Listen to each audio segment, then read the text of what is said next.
Hello student, कैसे हैं? आइए बड़े होंगे। मैं सुधाकर श्रीवास्तव आपके अपने YouTube channel Sudhakar sir classes पे आपका बहुत बहुत स्वागत करते हैं। आज हम लोग इलेक्ट्रोकेमिस्ट्री का क्लास 12th का बहुत इंपॉर्टेंट क्वेश्चन को सॉल्व करने जा रहे हैं, जो 2023 बोर्ड के लिए बहुत इंपॉर्टेंट होने वाले हैं। ठीक है, चलो आज का जो फर्स्ट क्वेश्चन है कह रहा है ना, आज का जो फर्स्ट क्वेश्चन कह रहा है विच सेल रिवेजर ना, कौन सा सेल यहाँ मेजर करेगा स्टैंडर्ड इलेक्ट्रोड पोटेंशियल को ना, किसके लिए? कॉपर इलेक्ट्रोड के लिए। ठीक है, हमने पढ़ा था सी ना, सी का मतलब होता है स्टैंडर्ड हाइड्रोजन इलेक्ट्रोड पोटेंशियल। ठीक है, अब स्टैंडर्ड हाइड्रोजन इलेक्ट्रोड पोटेंशियल की जो वैल्यू होती है वो क्या होती है? जीरो। जब हम सी को क्या करते हैं, किसी मेटल इलेक्ट्रोड से ऐड करते हैं ना, तो वहां पे जो अमीटर पे जो वैल्यू दिखाई देती है वो एग्जैक्टली किसकी वैल्यू होती है? मेटल इलेक्ट्रोड की वैल्यू होती है। हाँ या ना? क्लियर है? याद आया कि नहीं याद आया? और सी में ही हम लोग क्या करते हैं, एक पीटी क्या होता है, पीटी को हम लोग क्या करते हैं, इनर्ट इलेक्ट्रोड जैसा लेते हैं। इनर्ट इलेक्ट्रोड का मतलब होता है एक ऐसा इलेक्ट्रोड जो केमिकल रिएक्शन में पार्टिसिपेट ही ना करता हो, बस वो क्या करता है, सरफेस प्रोवाइड करता है। ठीक है, चलो अब चलो देखते हैं स्टैंडर्ड कुछ कंडीशन होती है। वो स्टैंडर्ड कंडीशन क्या होती है? पी हाइड्रोजन मतलब प्रेशर ऑफ हाइड्रोजन कितना होता है? 1 बार होता है। ठीक है, और जो सोल्यूशन का जो कंसंट्रेशन होता है वो क्या होता है? 1 m होता है। जिस चीज में, जिस इक्वेशन में दोनों ये कंडीशन फॉलो होगी वही इक्वेशन आपका क्या होगा? सही होगा। और चलो देखते हैं, कह रहा है PtH2 ना 0.1 बार ना, 0.1 बार दे दिया भाई, 1 बार ना। अगर 1 बार देता तो सही था, 0.1 बार तो मतलब क्वेश्चन गलत है। ठीक है, ऑप्शन गलत है। Pt हाइड्रोजन 1 बार यहाँ तक सही है ना, यहाँ तक भी सही है हाइड्रोजन, लेकिन जो कंसंट्रेशन दिया है वो 2m दे दिया है ना, तो ये क्वेश्चन रॉन्ग, क्योंकि कंसंट्रेशन क्या होना चाहिए आपका? 1m होना चाहिए। ठीक है, थर्ड वाला वो देखते हैं, कह रहा है PtH2 के लिए क्या था? 1 बार दे रहा है। ठीक है, यहाँ तक भी सही, 1m है। Cu के लिए कितना है? 1m solution. ठीक है, ऑप्शन नंबर थर्ड क्या इसका राइट आंसर है। और चलो थर्ड फोर्थ वाला भी देख लेते हैं। कह रहा है P2H2 1 बार प्रेशर है। ठीक है, 0.1 m किसके लिए? H प्लस आयन के लिए। 0.m थोड़ी होगा यार, क्लियर है कि नहीं? तो ऑप्शन क्या होगा? ये भी गलत हो गया। ठीक है, तो स्टैंडर्ड इलेक्ट्रोड पोटेंशियल के लिए कुछ कंडीशन होती है। वो कंडीशन क्या होती है? जो प्रेशर होना चाहिए 1 बार होना चाहिए, जो कंसंट्रेशन होना चाहिए वो 1m होना चाहिए। ठीक है, चलो नेक्स्ट क्वेश्चन देखते हैं। देखो यह एक ग्राफ रिप्रेजेंटेशन है, एक इक्वेशन दिया हुआ है ना, इस इक्वेशन के लिए एक ग्राफ रिप्रेजेंटेशन करनी है।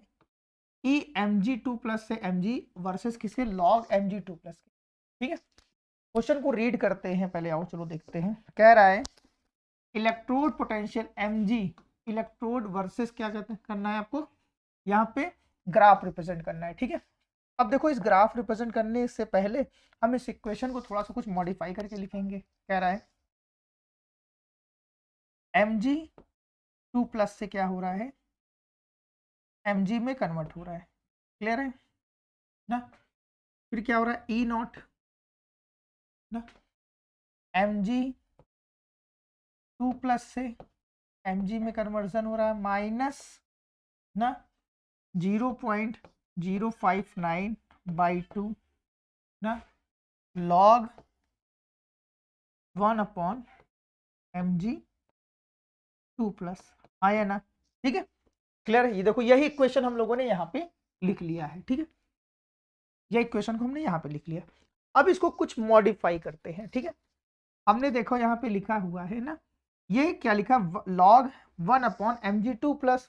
अगर Mg2+ को हम ऊपर ले जाएंगे तो ये पावर क्या हो जाएगा? -1 हो जाएगा। ठीक है, इसको थोड़ा सा मॉडिफाई करते हैं यहाँ पे, तो ये क्या बन जाएगा? Mg2+ की पावर -1। अब देखो कहीं पे लिखा होगा log m की पावर n, इसको लिखा जा सकता है log। ठीक है, क्लियर है कि नहीं? ठीक है, अब देखो जो ये -1 लिखा हुआ है, इस -1 का मल्टीप्लाई यहां जब करेंगे तो ये प्लस हो जाएगा, और ये -1 क्या हो जाएगा? वहां से हट जाएगा। ठीक है, क्लियर? मतलब इस इक्वेशन को हम ये इस फॉर्म में लिख सकते हैं। ठीक है, अब देखो हम क्या करने जा रहे हैं, ग्राफ रिप्रेजेंट y बराबर, ये इसकी कंपैरिजन करने जा रहे हैं mx प्लस c से। हाँ या ना? क्या करने जा रहे हैं? y बराबर mx प्लस c से। आओ चलो देखते हैं। देखो ये स्लोप क्या हो रहा है? माइनस में जा रहा है, तो अगर कोई माइनस में जा रहा है तो यार यहाँ स्लोप कैसा है, पॉजिटिव में है, तो ये नहीं होगा।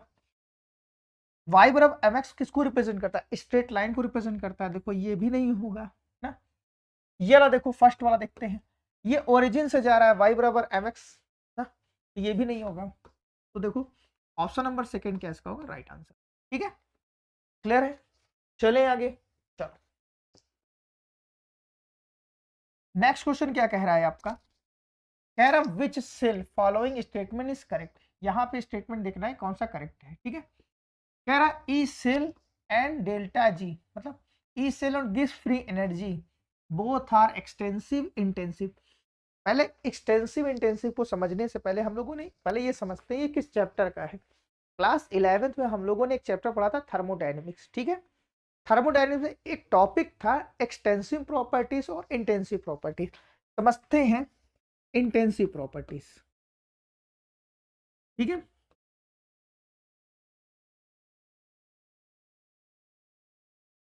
और क्या एक्सटेंसिव प्रॉपर्टी।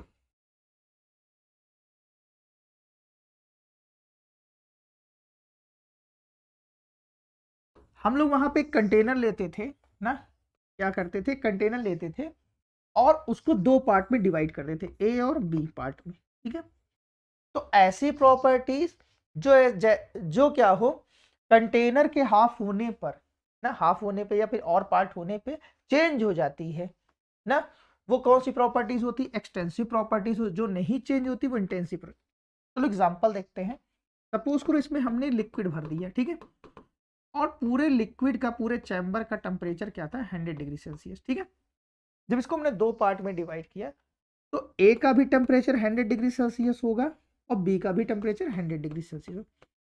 ऐसी प्रॉपर्टीज जो चेंज नहीं होती इज कॉल्ड क्या, इंटेंसिव प्रॉपर्टीज। ठीक है, और हाँ सपोज करो हमने एक सोल्यूशन लिया, वो सोल्यूशन कितना है, 1 मोल है, क्या है, 1 मोल सब्सटेंस है। ठीक है, और जब हम क्या करेंगे भाई, जब हम इसको हाफ पार्ट में करेंगे तो ये हाफ हो जाएगा, ये भी हाफ हो जाएगा। ठीक है, तो ऐसी प्रॉपर्टी जो चेंज हो जाती है इज कॉल्ड क्या, एक्सटेंसिव प्रॉपर्टीज। ठीक है, अब देखो यहां पे देखते हैं जो ई सेल होती है ना, वो तुम्हारी हमेशा इंटेंसिव प्रॉपर्टीज होती है। वो कौन सी होती, इंटेंसिव प्रॉपर्टीज। ठीक है, और delta G gives free energy, वो तुम्हारी क्या होती है, एक्सटेंसिव प्रॉपर्टी। सर ये आया कहां से बेटा, इसको याद कर लो। ठीक है, एक्सटेंसिव और इंटेंसिव के एग्जाम्पल को आपको लर्न करना पड़ेगा। ठीक है, चलें आगे। अब चलो देखते हैं, देखो कह रहा है E cell and E delta G ना are the both are extensive, both वाला जो सेम एक्सप्लेन करेगा वो हमेशा उसको कट कर देना। ठीक है, E cell and delta G are both, फिर आ गया बोथ, फिर इसको कैंसिल आउट कर दो ना। क्यों, क्योंकि दोनों ही क्या है, एक इंटेंसिव है और एक एक्सटेंसिव है। ठीक है, कह रहा ई सेल इंटेंसिव, हाँ सही है, और डेल्टा जी क्या है तुम्हारी, एक्सटेंसिव है। तो ऑप्शन नंबर थर्ड इसका क्या है, राइट आंसर है। ठीक है, चलो फोर्थ वाला आप देख ले रहे हैं, कह रहा ई सेल एक्सटेंसिव, भैया ई सेल तुम्हारा इंटेंसिव है। ठीक है, चलो नेक्स्ट क्वेश्चन देखते हैं। कह रहा है फोर्थ है, कह रहा है the difference between the electrode potential of two electrodes when no current drawn through the cell. ये बेटा डिफिनेशन है। ठीक है, डिफिनेशन किसकी है, सेल रिएक्शन, सेल ईएमएफ की। ठीक है, सेल ईएमएफ का मतलब होता है electromotive force. Clear, direct definition ही पूछ लिया गया है। तो नेक्स्ट क्वेश्चन देखते हैं। कह रहा है which of the following is not correct about the inert electrode. Inert electrode, देखो इनर्ट इलेक्ट्रोड ऐसे इलेक्ट्रोड होते हैं जो केमिकल रिएक्शन में पार्टिसिपेट नहीं करते हैं, बस वहां पे क्या होते हैं, एक सरफेस प्रोवाइड करते हैं ऑक्सीडेशन या रिडक्शन के लिए ना। इसका एक बढ़िया एग्जांपल हम लोगों ने क्या पढ़ा था, शी ना, वहां शी स्टैंडर्ड हाइड्रोजन इलेक्ट्रोड, वहां पे क्या था, पीटी इलेक्ट्रोड लगाया गया था ना, याद करो। तो वो क्या देता था, सरफेस प्रोवाइड करता था। सही है कि नहीं, चलो अब देखते हैं। कह रहा है नॉट करेक्ट, कह रहा है it does not participate in same reaction. हाँ भाई पार्टिसिपेट नहीं करता तो सही है। It provide surface either oxidation या रिडक्शन, वो सरफेस प्रोवाइड करता है या फिर ऑक्सीडेशन के लिए या फिर रिडक्शन के लिए, सही है। फिर it provide surface for conduction of electron, वो सरफेस भी प्रोवाइड करता है कंडक्शन ऑफ इलेक्ट्रॉन्स के लिए। तो ये तीनों सही है, ठीक है।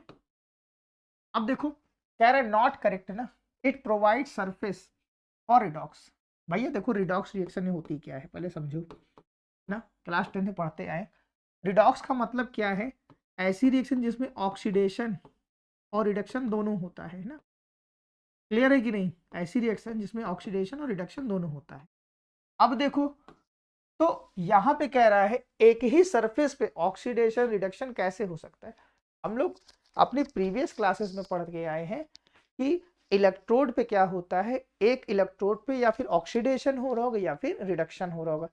कभी आज तक ये थोड़ी पढ़ के आए कि एक ही इलेक्ट्रोड पे रिडक्शन हो रहा है और ऑक्सीडेशन भी हो रहा है, ठीक है। तो रिडॉक्स का मतलब क्या है भैया, ऑक्सीडेशन और रिडक्शन दोनों एक साथ, ठीक है। ऑप्शन नंबर 4 इसका क्या है, रॉन्ग आंसर है, ठीक है। तो नॉट करेक्ट पूछ रहा था, ये यहाँ के लिए क्या होगा, राइट आंसर होगा, ठीक है भाई। चलो अब देखो ये क्वेश्चन क्या कह रहा है, कह रहा है electrochemical cell can behave, electrochemical behave करने लगता है इलेक्ट्रोलाइटिक सेल की तरीके, ठीक है। तब जब E external is greater than E cell, हाँ या ना, क्यों, क्योंकि यहाँ पे जो इलेक्ट्रॉन होता है ना, इलेक्ट्रॉन का जो मूवमेंट होता है वो कैथोड टू एनोड होने लगता है, क्लियर है, कैथोड टू एनोड की तरफ होने लगता है। कभी कभी ऐसा भी देखा दिया जाता है कि ऑप्शन वहां पे आपको चेंज कर दिया है, तो वहां पे ऑप्शन दे सकता है इलेक्ट्रॉन का मूवमेंट कैथोड टू एनोड होता है या फिर एनोड टू कैथोड। तो अगर आपको पता है कैथोड टू एनोड होता है तो डेफिनेटली आप उसको यहाँ पे राइट क्वेश्चन करके आएंगे, ठीक है। चलो आगे क्वेश्चन देखते हैं, कह रहा है which statement about the solution of electrolytes is not correct. Electrolytes का मतलब होता है ऐसे सोल्यूशन जिनसे इलेक्ट्रिसिटी कंडक्ट होती है, ठीक है। चलो कह रहा है conductivity of solution depends upon the size, भाई कंडक्टिविटी साइज पे डिपेंड करती है। अगर साइज क्या होगी, छोटी होगी तो कंडक्शन क्या होगा, तेज होगा, है? ये उसी तरीके से होता है जैसे एक भीड़ है, ठीक है, सपोज करें कोई भीड़ है और वहां पे एक लड़का पतला है एक लड़का मोटा है, ठीक है, और दोनों को दौड़ा दिया गया। तो पतला वाला लड़का होगा उसका जो मूवमेंट होगा वो बहुत तेज होगा, और जो हैवी बच्चा है मतलब मोटा बच्चा है उसका मूवमेंट क्या होगा, धीरे धीरे होगा। क्यों, क्योंकि एक तो उसमें पोटेंशियल भी ज़्यादा लगेगी और वो जब दौड़ेगा तो कभी इधर टकराएगा कभी इधर टकराएगा, तो उसकी जो कंडक्टिविटी होगी वो क्या हो जाएगी, स्लो हो जाएगी, ठीक है। और देखते हैं, कह रहा है conductivity of solution depends upon the size, ठीक है, होती है भाई। फिर कह रहा है conductivity depends upon the viscosity, viscosity पे भी डिपेंड होती है, ठीक है। कह रहा है conductivity does not depend upon the solvation, भाई ये गलत है, ठीक है। कैसे नहीं डिपेंड करेगा, सॉल्वेशन का मतलब होता है आप जानते हो सोल्यूशन किससे बनता है, सॉल्यूट एंड सॉल्वेंट से, हाँ या ना, क्लियर है कि नहीं, किससे बनता है, सॉल्यूट एंड सॉल्वेंट से। अब देखो वहां पे जब कोई चीज़ हम डिजॉल्व करते हैं तो वहां पे जो पार्टिकल की जो साइज बनती है, अगर पार्टिकल्स की साइज बड़ी बन गई है तो कंडक्टिविटी क्या हो जाएगी, स्लो हो जाएगी, और वही बड़ी वाले पार्टिकल्स को हम लोग बोलते हैं क्या, सॉल्वेशन, ठीक है। अब एक रिलेशन होता है सॉल्वेशन का कंडक्टिविटी से, इनवर्सली प्रोपोर्शनल टू, ठीक है, 1 अपॉन कंडक्टिविटी। अगर सॉल्वेशन क्या हाई है तो कंडक्टिविटी क्या होगी, स्लो होगी। पार्टिकल्स का साइज अगर बड़ा है तो कंडक्टिविटी क्या होगी, स्लो होगी, ठीक है। फिर नेक्स्ट वाला देखो, चलो देखो कह रहा conductivity of solution increase with temperature.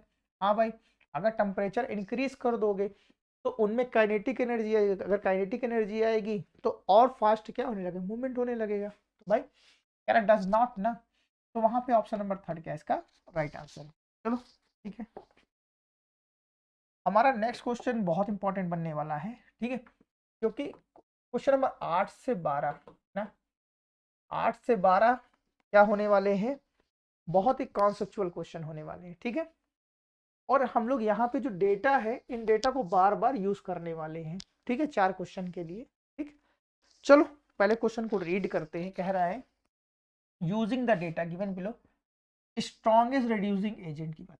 पहले रिड्यूसिंग एजेंट होता क्या है, देखो रिड्यूसिंग एजेंट, ठीक है, का मतलब होता है ऑक्सीडेशन। क्लियर है?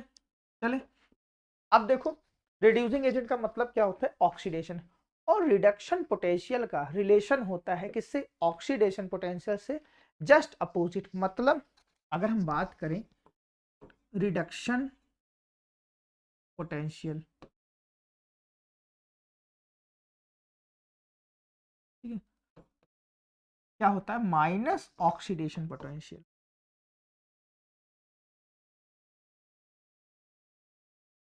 क्लियर है? इस दो लाइन का मतलब आपको मतलब समझ में आया होगा। अब देखो सुनो, जो स्ट्रॉन्गर रिड्यूसिंग एजेंट होगा वो बहुत ही इजिली वे में ऑक्सीडाइज हो जाएगा। ठीक है, क्लियर? फिर सुनते हैं, जो स्ट्रॉन्गेस्ट रिड्यूसिंग एजेंट होगा वो बहुत इजिली वे में ऑक्सीडाइज हो जाएगा। ठीक है, जो Cr से Cr3+ की फॉर्मेशन हो रही है उसका जो हाईएस्ट ऑक्सीडेशन पोटेंशियल है, ठीक है, उसका क्या है, हाईएस्ट ऑक्सीडेशन पोटेंशियल है। और Cr क्या होगा, बेस्ट रिड्यूसिंग एजेंट होगा। देखो देखो यहाँ पे लिखा है कि नहीं लिखा है, क्यों, क्योंकि देखो यहाँ पे क्या लिखा है, C0 Cr3+ से किस में कन्वर्ट हो रहा है, Cr में कन्वर्ट हो रहा है। उसकी वैल्यू क्या है, 7,4। अब जस्ट इस वाले इक्वेशन पे रखेंगे क्या होगा, जस्ट अपोजिट, मतलब Cr से Cr3+ की फॉर्मेशन हो रही है तो जो माइनस की वैल्यू वो प्लस में हो जाएगी। क्लियर है कि नहीं क्लियर है, हाँ या ना? तो Cr यहाँ पे क्या होगा, बेस्ट रिड्यूसिंग एजेंट होगा। ठीक है, क्लियर? ऑप्शन नंबर सेकंड क्या है इसका राइट आंसर। चले आगे, चलो कह रहा है ना, क्वेश्चन नंबर 8 का डेटा ये करके आपको बताना है स्ट्रॉन्गेस्ट रिड्यूसिंग ऑक्सीडाइजिंग एजेंट के बारे में। ठीक है, क्या बताना है, स्ट्रॉन्गेस्ट ऑक्सीडाइजिंग एजेंट के बारे में। अब देखो जो स्ट्रॉन्गेस्ट ऑक्सीडाइजिंग एजेंट होगा, ठीक है, वो बहुत ही इजिली वे में रिड्यूस हो जाता है। ठीक है, आओ चलो देखते हैं, डेटा को देखते हैं। देखो यहाँ MnO4 से Mn2+ की जब फॉर्मेशन हो रही है उसकी जो वैल्यू है वो कितनी है, 1.51। ठीक है, और से क्या हो रहा है, हाईएस्ट वैल्यू है ना, इसकी वैल्यू कितनी, 1.51 वोल्ट। ठीक है, तो यहां पर कौन है strongest oxidising agent, strongest oxidising agent मतलब रिडक्शन, क्या भैया, रिडक्शन। ठीक है, तो यहाँ पे स्ट्रॉन्गेस्ट ऑक्सीडाइजिंग एजेंट कौन होगा भैया, वो ऑप्शन नंबर थर्ड, MnO4 की पावर -1। ठीक है, चलो नेक्स्ट क्वेश्चन देखते हैं, क्वेश्चन नंबर 10 देखते हैं। कह रहा है using the data given below, question number 8, which option है ना the order of reducing power. इसमें रिड्यूसिंग पावर के अकॉर्डिंग आपको क्या करना है, अरेंज करना है। सुनो, जिसकी सबसे कम रिडक्शन पोटेंशियल होगी वो उतना ही पावरफुल रिड्यूसिंग एजेंट होगा। ठीक है, क्लियर है? चलो देखते हैं ना एक बार इसको थोड़ा सा, तो सबसे ज्यादा किसकी है, Mn2+ की है। क्लियर है ना? फिर किसकी है भाई, चेक करो, देखो फिर सेकंड नंबर पे क्या आ रहा है, Cl आ रहा है, हाँ या ना? फिर किसकी वैल्यू आ रही है, देखो ना, फिर किसकी वैल्यू आ रही है, Cr3+ की आ रही है, फिर किसकी आ रही है, Cr की आ रही है। चेक करो, देखो पहली Mn2+ की आई, हाँ या ना, फिर किसके Cl- की आई, हाँ ठीक है, फिर Cr3+ की आई, देखो फिर Cr की वैल्यू आई। ठीक है, यही ऑर्डर जहां फॉलो करेगा वही इसका क्या है, राइट आंसर है। चलो देखते हैं, चलो देखो क्या पहला था, Mn, फिर Cl-, फिर Cr2+, Cl। Option number second क्या इसका राइट आंसर है। क्लियर है? चलो नेक्स्ट क्वेश्चन देखते हैं। कह रहा है देखो question number 11, using data, question number 8 का डेटा का यूज करना है मोस्ट स्टेबल आयन, इसके लिए रिड्यूस फॉर्म आपको बताना है। ठीक है, तो सुनो यहाँ पे क्या है, ई रिडक्शन MnO4 का हाईएस्ट है, ठीक है, कितना है 1.51 है। इसका मतलब क्या है, MnO4 माइनस आयन Mn में क्या हो जा रहा है, रिड्यूस हो जा रहा है, ठीक है, क्लियर है। अब देखो Mn2 प्लस क्या होगा, मोस्ट स्टेबल आयन होगा किसके, रिड्यूस फॉर्म में, ठीक है। चलो इसका राइट आंसर क्या होगा, ऑप्शन नंबर 4। अब देखो नेक्स्ट क्वेश्चन 12th कह रहा है, use the data, question number 8 फिर से, find the most stable oxidising species. Oxidising species के बारे में आपको बताना है। अब ध्यान से सुनो, यहाँ पर देखो, यहाँ पे क्या है, जो Cr3 प्लस से Cr में कन्वर्जन हो रहा है, उसकी जो वैल्यू है वो कितनी है, -0.74। पहले तो ये समझो, इसका ये मतलब है कि Cr3 plus has little tendency to change Cr, ठीक है, उसकी लिटिल टेंडेंसी है Cr3 प्लस से Cr में चेंज होने की। हैंस Cr3 प्लस क्या है, आपका मोस्ट स्टेबल ऑक्सीडाइज एजेंट है, सॉरी स्पीसीज है, ठीक है, क्या है भाई, Cr3 प्लस। चलो नेक्स्ट क्वेश्चन देखते हैं, कह रहा है question number 13, the quantity charge ना, quantity charge required to obtain 1 mole of the Al2O3। 1 mole का क्या बताना है आपको, Al2O3 के लिए ना, एल्युमिनियम के लिए। भाई देखो एल्युमिनियम जो ब्रेक होता है तो एल्युमिनियम 3 प्लस की फॉर्मेशन करता है, प्लस 3 इलेक्ट्रॉन आया ना, तो 1 मोल में 3 इलेक्ट्रॉन, तो 3 इलेक्ट्रॉन मतलब 3 फैराडे। राइट आंसर क्या होगा, ऑप्शन नंबर 3। क्लियर है। अब अगर Al2O3 के बारे में कहता, Al2O3 के बारे में कहता, तो भाई देखो यहाँ Al कितने हैं 2, और एक Al के लिए कितने फैराडे की नीड है 3, तो क्या होता 6। दोनों कंडीशन हम लोगों ने देख ली। अगर Al2O3 के लिए पूछता तो 6 फैराडे होता है, अगर Al के लिए पूछ रहा है तो भाई Al के लिए क्या होगा 3 फैराडे। ऑप्शन नंबर 3 इसका क्या है, राइट आंसर है। चलो नेक्स्ट क्वेश्चन देखते हैं, कह रहा है question number 14, the cell constant conductivity cell का। देखो एक हमने सेल ले लिया है ना, वहां पे 2 इलेक्ट्रोड लगा दिया है, यहाँ से यहाँ तक की डिस्टेंस जो होगी वो क्या होगी L, क्लियर। और जो एरिया है इलेक्ट्रोड का वो क्या हो गया N। एक फॉर्मूला होता है, क्या होता है भाई, सेल कांस्टेंट का फॉर्मूला होता है L/A, ठीक है, क्लियर। तो किसी भी सेल के लिए वो कोई भी कंडीशन क्या होगी, हमेशा कांस्टेंट होगी, ठीक है, हमेशा ध्यान रखना।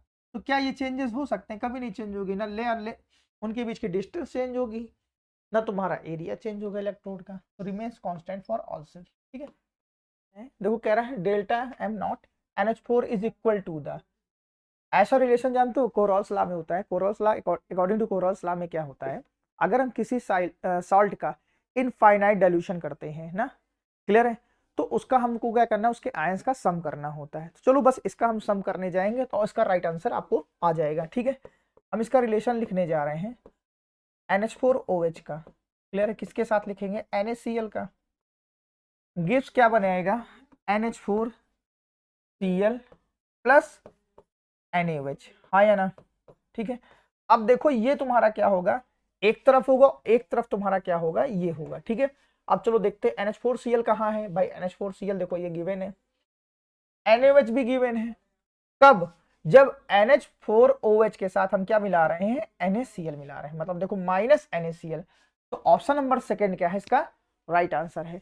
आई होप आपको वीडियो अच्छा लगे तो वीडियो को लाइक करिए, चैनल को सब्सक्राइब करिए, थैंक यू।